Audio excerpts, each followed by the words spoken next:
इस गलतफहमी में मत रहना, क्योंकि हमारा जो देश है वो दोहरी नागरिकता कभी नहीं देता है। अभी ये नागरिक कहाँ की है आप लोग अपने बहुत अच्छी तरह समझते हो। तो हमारा देश जो है किसी को भी दोहरी नागरिकता नहीं देता, चाहे वो देश में रहे, विदेश में रहे, परदेश में रहे, चाहे दूसरी कहीं भी रहे। जिसकी नागरिकता जहाँ की होगी वहीं की रहेगी। इसको खदेड़ना है, इसको यहाँ बसाना थोड़ी नहीं है, यहाँ और वो थोड़ी नहीं पैदा करने हैं। बस ये बच्चे पैदा करने के लिए यहाँ इसको यहाँ थोड़ी नहीं रखा कि तो औलादें पैदा करती रहे और बस तू जनसंख्या बढ़ाती रहे। खाने को दाना नहीं है, कहते हैं ना, खाने को दाना नहीं है और बस लगी हुई है, कह रही है अभी हम 8 बच्चे पाल सकते हैं। तेरी माँ की आँख, 8 बच्चे पाल सकती है तू? 4 जो अपने साथ लेके आई है वो कम थे? पहले तो उनको भी लेके आने की क्या जरूरत थी? अगर तू सचमुच में तू पबजी तो नहीं, कैसे आप लोग बोलते, कैसे आप लोगों को कैसे यकीन आता है कि जो है पबजी के थ्रू ये यहाँ आई है? हमारे यहाँ इंडिया में पबजी 2019 में बंद हो गया था भाई। हमारे यहाँ पबजी बंद हो गया था, तो लप्पू ने कहां से पबजी खेला? 2 इसकी कनपट्टी पे मारो तो सारा सच उगलना शुरू कर देगा, सारा सच उगलना शुरू कर देगा। हम जैसों को भेजो ना इसके पास। बड़ा पबजी लवर बन रहा है, बड़ा पबजी लवर बन रहा है। कहां से खेलता था लप्पू? तेरे को टाइम कब मिल जाता था इसके साथ पबजी खेलने का? इस औरत को देखो, कभी ये औरत बोलती है कि मैं बहुत बिजी थी, मेरे को टाइम नहीं मिलता था। कभी ये औरत बोलती है कि मैं 24 घंटे में से 32 घंटे हम लोग, मतलब 24 घंटे नहीं कि 32 घंटे हम दोनों के दोनों वीडियो कॉल पे रहते थे। अब ये एक बात सच बोले, एक बात को ठीक से बोले तो हम लोग इस पे यकीन भी करें। इसकी किस बात पे यकीन करें? क्या ही बोले यार। भगोड़ी की माया परंपार है, वो तो 6 महीने में भी बच्चा पैदा कर सकती है, ठीक है ना? वो भगोड़ी है। आप लोग बहुत अच्छे हैं, समझदार हैं। आप लोगों को इसके किसी भी बात पे भरोसा नहीं करना है, कुछ भी भरोसा नहीं करना है। बच्चे पैदा करें, पहले तो हमें पता है कि ये बच्चे जो है जिसके भी हैं उनके हैं। अब बार बार बोल के हम उनको भी जो है यहाँ पे उनका प्रचार नहीं करना चाहते हैं। तो जो बच्चे जो है जिसके हैं, जहाँ ये बच्चों का अरेंजमेंट करती है, आप लोगों को याद दिला दूं कि अभी जो है गौरा है ना, गौरा प्रेग्नेंट है। जो उसकी बहन है, सचिन की बहन है बड़ी वाली, वो प्रेग्नेंट है। मे भी हो सकता है कि उसका बच्चा जो है इस बार बेबी बॉय हो, और इस औरत को क्या चाहिए? बॉय चाहिए। जैसे कि आप लोगों ने भी देखा कि पिछली बार भी इसने बोला था कि मुझे बेबी बॉय होगा, और हो गई। उसको नीतू, इसकी जो सचिन की बहन है, उसको बेटी पैदा हो गई। तो इसको फिर जबरदस्ती वो रखनी पड़ी, और इसको जबरदस्ती ये बोलना पड़ा कि चलो कोई बात नहीं है, हिंदुस्तान में बेटी और बेटे में फर्क नहीं किया जाता है। तो नहीं, फर्क किया जाता है। अब आप लोग बोलेंगे कि दीदी ऐसे क्यों बोल रही कि फर्क किया जाता है? जी हाँ, फर्क किया जाता है, क्योंकि भगोड़ी को जो है ना फर्क बताया गया है कि लड़के का फर्क क्या है, लड़की का फर्क क्या है। अंतर बताया गया है, उन दोनों के बीच में अंतर बताया गया कि लड़की के होने से क्या होगा और लड़के के होने से क्या होगा। और बताने वाले कौन हैं?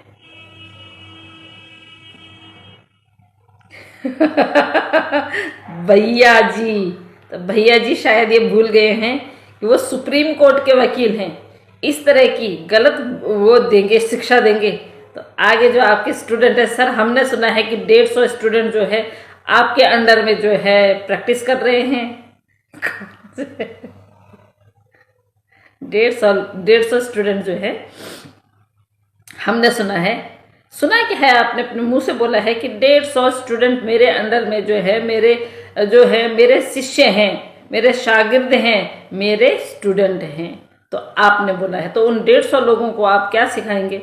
उन 150 स्टूडेंट्स को आप क्या सिखाएंगे कि किसी भी देश से मुंह उठा के कोई भी घोड़ी, ऐसे भगोड़ी कोई भी आ जाएगी, उसको तुम यहाँ पे सह देना। वो किस मकसद से आई है ये मत पूछना, क्या करने आई है ये मत पूछना, अपने देश से क्या करके आई है ये मत पूछना,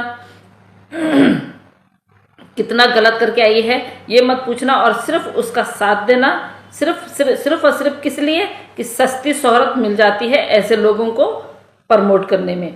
तो आपने भी ऐसे ही किया। तो मैं ये चाहूँगी कि जो आपके स्टूडेंट हैं, आप उनको बिल्कुल भी इस तरह की गलत शिक्षा ना दें, और ना ही वो गलत शिक्षा को ग्रहण करें।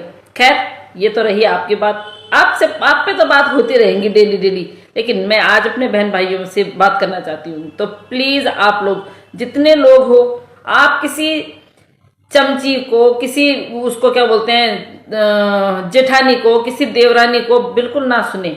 सुनते हैं तो अगर आपको लगता है सुटेबल आंसर देना है तो मुंह पे तमाचा मार दो कि एक महिला जो इनलीगल आई हुई है और 4 बच्चों को साथ में लेके आई हुई है, जिसकी जब एफआईआर हुई थी इसके, और वो जब हुआ था क्या बोलते हैं बेल हुई थी, तो वहां पे जो है इसका कोई डाइवोर्स नहीं हुआ है।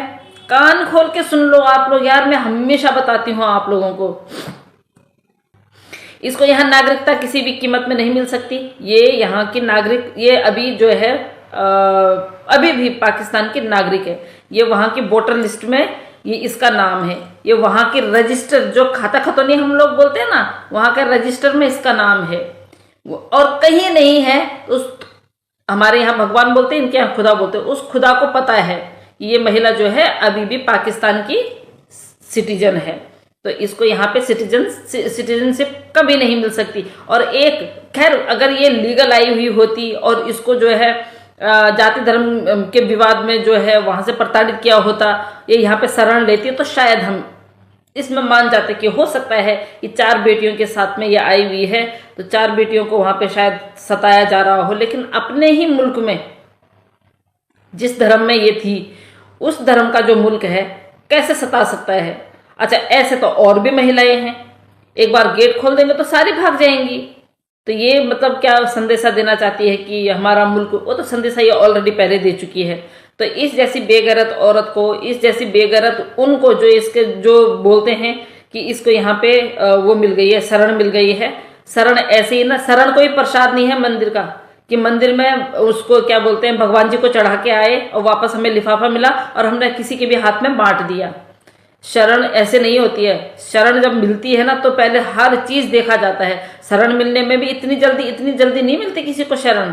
उन लोगों को नहीं मिली है शरण भाई जो लोग अभी झोपड़पट्टियों में रह रहे हैं, जो लोग की सताए हुए हैं, लीगल आए हुए हैं, और जब उनका बेचारों का वीजा खत्म हो जाता है तो उनको फिर दोबारा एक्सटेंड करवाना पड़ता है। उन लोगों को नहीं मिला। तो इस जैसे 2 टके की भगोड़ी को मिलेगा जो ये रघुपुरा को बिगाड़ रही है, जो ये दुनिया को बिगाड़ रही है। अपनी बेटियों को इसने दाव पे लगा रखा है, अपने बेटे की इसने लाइफ जो है दाव पे लगा रखी है। इस जैसी बेगैरत औरत को हमारा कानून जो है यहाँ पे नागरिकता देगा और शरण देगा। किस बात का? इस बात के शरण देगा कि तू हाँ अपना जो है घर उजाड़ के आई है, बिना डाइवोर्स के आई है और बच्चों को साथ में लेके आई है, 4 देश 4 मुल्क जो पार करके आई है। और जबकि इसने लिखा है कि मैं गलती से इस सीमा उल्लू की पट्टी तेरा ही नाम आता है, बॉर्डर पार करके आ गई हूँ। तो आपको लगता है 6 बैग लेके 4 बच्चों को उठा के ये बूढ़ी घोड़ी लाल लगाम जो है बॉर्डर पार कर लेती है और इसको जो है आने भी दिया जाता है। आने क्यों दिया जाता है यह आप लोगों को बाद में पता चलेगा, क्योंकि इसको जबरदस्ती आने दिया गया है। इसकी वजह से अगर हमारे बीएसएफ के 2 जवानों की अगर नौकरी गई है तो मे भी हो सकता है जब इसको डिटेन करेंगे तो हो सकता है कि उनको वापस रख लें, क्योंकि इसमें ऐसा हो सकता है कि इस पे बहुत नज़र लगाए हुए होंगे हमारी एजेंसियां, बहुत अच्छी तरह देख रहे होंगे कि जो एक औरत 4 बच्चों को लेके आ रही है और इतने देश क्रॉस करके आ रही है, तो उस पे नज़र रखना तो लाजमी है। जब हमारे यहाँ चीन से एक कबूतर हमारे देश में आता है उड़ते उड़ते, उसके पैर में एक छल्ला होता है उसका लोहे का, जब उस कबूतर को कैद में रखा जा सकता है तो ये तो बोलूंगी तो गाइडलाइन से बाहर है, लेकिन आप लोग समझ लो ये तो मानव डैश डैश है और अपने साथ में 4 आइटम डैश डैश लेके आई हुई है। तो आप लोग बिल्कुल भी ये फिक्र मत करिए, चिंता मत कीजिए। यहाँ पे ये एक मुट्ठी मिट्टी नहीं खरीद सकती, जमीन तो बहुत दूर की बात है, एक मुट्ठी मिट्टी नहीं खरीद सकती। हाँ, इसने वॉयलेशन किया है, इसने हमारे सरकार हमारी अदालतों को तो हमारी अदालतों की तौहीन की है। जितना इसको लिखित में दिया था कि तुम कहीं नहीं जाओगी, बकौल इसके कि इसने भी खुद वो किया, एक्सेप्ट किया है कि मेरे को बोला गया था कि घर से बाहर नहीं जाएगी। भले ही अरेस्ट, वो होम अरेस्ट नहीं है, लेकिन इसको घर से बाहर निकलने के लिए भी मना कर रखा था कि घर के अंदर तू नाच, जो मर्जी कर।